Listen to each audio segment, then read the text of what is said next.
Hello everyone. Today we are going to learn how to give homework to your students using Google Doc. So for this, I will first go to the Google Doc app. You can create a new document here by clicking on this plus option. However, I have already created a homework for my students. So the document name is homework for 23/4/2020. So what is the capital city of India? Who is the Prime Minister and President? After that, the second section is having three more questions, and I have asked them to answer each question in about 3 to 4 lines.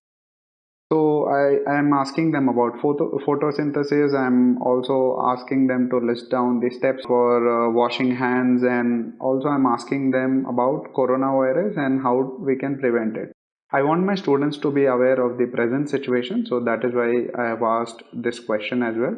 Now I'll just save the document, and then I'll click this plus option to share the document with my students.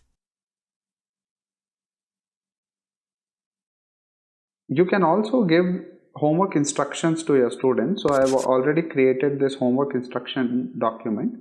In this homework instruction, my students will get to know how they can complete their homework on a Google Doc and then how they can share it with me.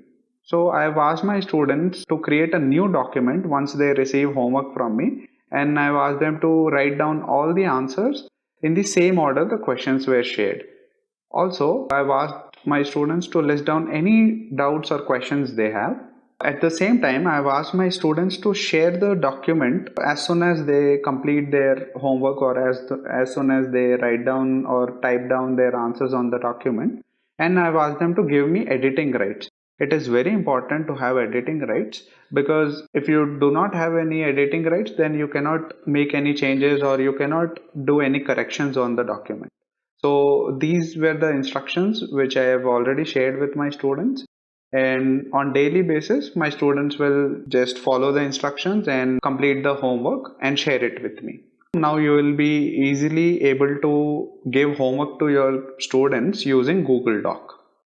You can also click pictures and share the homework via WhatsApp. However, that will take more of your internet data. That is why using Google Doc is very helpful, because Google Docs will not use much data. Thank you for watching this video. If you have any questions, please feel free to list down your questions in the comment section below.